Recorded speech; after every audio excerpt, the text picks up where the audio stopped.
Give me your phone right now. Let me open it. Show me your Instagram. Show me your Snapchat. Are you dying a million deaths right now, or are you going to be super proud? This is the thing I really want you to think about, because this is your digital footprint. All right, everyone, listen up. You think life's a smooth ride? Think again. From hot takes to vodka breaks, I'm here to serve it straight. No chaser, just a twist of lime. It's time to get real. Pour yourself a skinny bitch and get ready for a vodka lecture. From me, Krissy Marsh, unfiltered, unapologetic, and straight to the point. Get ready for your weekly shot of reality. Back growing up in the day, if you didn't like a photo of yourself, or in our parents' day, they just used to rip it up and get rid of it. As soon as you post a single photo, it becomes not yours anymore. People go, oh yeah, I can delete it off Instagram anytime. I can delete it off Snapchat. Someone only needs to take a screenshot of any of those photos and they've got them for life. Any of those social media platforms own that photo as soon as you post it. Have you ever really thought about that? Well, I know when I was doing a show, I would post a story the night before about something. I'd go off into bed and fall asleep and wake up the next morning and I'd be scrolling through. The Daily Mail has straight away picked up on an article that I might have posted something. So you just don't realize the reach when you are posting that super skimpy bikini shot. Look, that's great if you're proud of your body and amazing. But you've got to understand 98% of employers actually look at your social media before they employ you. So, I mean, I never forget looking at a story about English cricket captain. Amazing guy, done so much for his country. He was basically made stand down out of a stupid comment he made when he was 16 years of age. And this is what you've got to understand. I'm the lover of social media. I think social media is a great way to connect. It's a great way to portray to the world actually your character, your personality. But people are going to judge you based on your social media. So you've got to really think about that. And if there's things that you think of that you're going to be proud of in 20, 30 years' time, well, then great. Keep them up there. If there are things that you think you're going to, don't know if I should put that up, then maybe you should consider taking them down or at least trying to clean up your act. And I'm not talking it's bad to put up a skimpy photo, but if you're going for a law degree, you could be a straight A student, you could have incredible credentials, great work experience. Then the people at the law firm open up your Instagram, see all those skimpy bikini shots. Are they going to take you seriously in the job that you're about to go in? Unfortunately, this is the world we live in. They're not.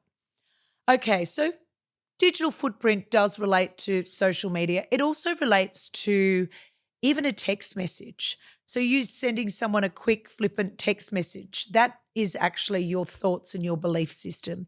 So my mother always used to say to me, and it's a really good saying, don't ever put anything in writing you wouldn't want your mother to read. And when we are sending a text, it's exactly like putting something in writing. And I think a lot of people don't think, fire off something or even a comment on someone's Instagram page. I found that has had some huge repercussions.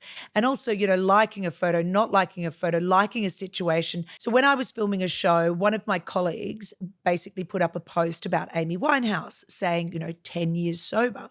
And that for me was just the most horrendous thing someone could ever post. I'm thinking making fun of someone who died due to struggling with alcohol. Like, how could you be that insensitive? So, some people went and liked that post without even thinking about it. So you do have to take responsibility for your actions online. And I think there's so many people just, in bed, not even thinking about it. But that's basically reiterating with people your belief system day in, day out. And it's strange as it seems, it will be there for years and years and years and years to come. And that's what you've got to think about. When you're a grandma or when you're a grandpa and you're looking back on things, are you going to be proud of how you portrayed yourself? I mean, I never forget, I was down the beach one day and there were these crabs crawling on the beach and I posted, just got crabs. My sons were like, oh my God, Mum, you've got to delete that. That's so disgusting, blah, blah, blah. You don't realize that's gone up. So, you can put things up in a jest or a joking manner and you don't realize the repercussions on your family, on your friends and the people around you. I think you've got to be really, really careful about that. Another big thing is when people think it's their, right to abuse companies online if something hasn't quite gone right or if their toasted sandwich wasn't perfectly hot. There's other ways to complain rather than just going online. Email the company directly, discuss your complaint. I think people are too, fast, those keyboard warriors, to get out complaints. I mean, that reflects on you as a person as well. A lot of you mightn't have had a great digital footprint to date, and you're sitting here now really scared and disappointed or embarrassed about the things you might have said or the things you might have done. All hope is not lost. Although you can't delete a lot of these things forever and a day, you can clean up your general, digital footprint as it stands today. And going forward, think about things more carefully before you just go and comment or like or do something. So what I'd suggest is deactivate any old social media accounts. And if you say, oh, it's too hard, I've forgotten passwords, I've forgotten this, take the time. Contact Instagram, contact Snapchat, look at your TikTok. Go and actually bother to deactivate any accounts from when you were younger, because you never know. People can always maybe get in there, get photos from there. The second thing I would do is go back and really look at comments you've made, look at any photos you mightn't be super proud of. And I'm not talking about analyzing a photo because you didn't look the most beautiful. I think it's great to show your true self and not to have everything filtered. I mean, I can't stand people, over-filtering. Well, not even over-filtering. I can't stand people filtering photos altogether, because then you go and meet them in public and it's like, geez, you're not looking good, honey. You look so good on Instagram. So, there's pros and cons to portraying something to the world, what you actually are and what you actually are as a person. So I believe the best that you can do is to try and keep who you actually are and your core values to be the same, to be portrayed on all your social media platforms.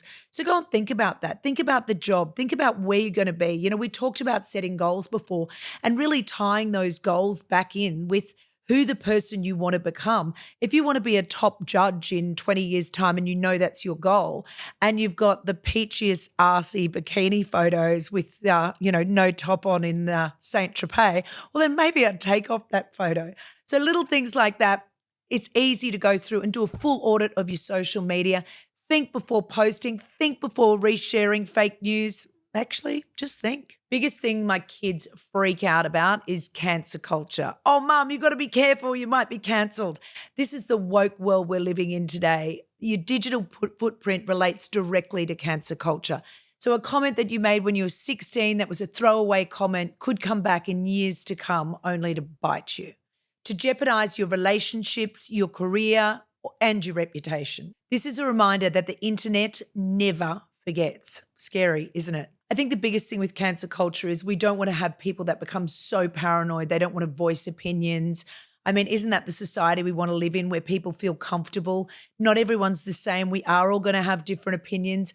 I think the biggest thing to think about when you are on social media is kindness. And, if you're truly saying something, in a kind manner, but wanting growth or change, rather than just hammering a person because your belief is different to theirs, I think there's got to be a lot more room in the world for understanding that, everyone has different beliefs and everyone, has different core values. So let's learn and explore other people's opinions rather than coming down so hard and just wanting to cancel them for saying one wrong thing. I think it's causing people to go too far into their shells, and we're not going to learn and explore in the world. So when you are on, obviously, digital platforms, think and be genuine. And if it doesn't always agree with someone, that's not a bad thing. But as long as it's not coming from a mean perspective, and I think that's the problem with this whole cancer culture. People get on this sort of almost tsunami effect of hate, coming towards people for no reason. Just because someone does have a different belief to you doesn't mean that it's wrong. So it doesn't mean you need to clean up that side of your digital footprint. I think the biggest thing with social media platforms, we all have a digital footprint. And the most important thing about that is we don't want to go regretting something that we said when we were 16 before we even knew what those comments meant, or before we even formed proper opinions in our adult life. So think about things before you post them. Don't, respond with hate and ridicule. Allow people to have growth and expression, and comment with kindness. It's as easy as that. Do me a favor. Google yourself right now, see what comes up, see what you can clean up. Or you know what? You might be totally proud of everything. So you know what? Go you. If you know someone that has a shocking digital footprint, is posting way too many inappropriate photos. Well, maybe you need to forward this podcast onto them. Before I get into my personal vodka lecture, if you want yours, put your questions below and subscribe so you don't miss next week's. Do me a favor right now, right here, Google yourself, look at all different platforms, look at text and photographs, see how you need to clean up your digital footprint. Maybe you're perfect like me. Vodka lecture, love it. Dear Auntie Krissy, I'm wondering how to break up with my girlfriend. She's a party 24/7 kind of girl. I'm trying to kickstart a health journey. Good on you for myself. She's continually hustling me and hassling me, saying I'm boring, and I just feel that she leads me down the wrong path. I really want to distance myself from her without being cruel. Wow. Well, good on you for making the mature decision. You're on a health journey. You don't want to party. I wouldn't necessarily think that you need to break up with this friend of yours and sever a friendship. I think it'd be pretty good to just have a chat to her and say, listen, at the moment I'm trying to, stay really healthy and I'm into my health and I'm going for walks and, I really don't want to go out and party 24/7 like you are. So probably best that, unless you want to come for a walk with me, that we don't see that much of each other. Maybe explain the situation other than trying to avoid every time and just saying, look, you know what? You're doing too many party drugs for me. I'm really not in the mood for going out with you every single night. This is my journey at the moment. This is something I need to do. I'm trying to save money or whatever the reasons you need to do this health journey, and explain to her, look, you don't have to sever this friendship. She might come along for the ride and go, oh, wow, do you think I'm partying too much? And you might end up having a big bust up and a fight over it anyway. So you don't have to, part with the friendship. Or on the other hand, she might go, oh, wow, yeah, I can see your point of view.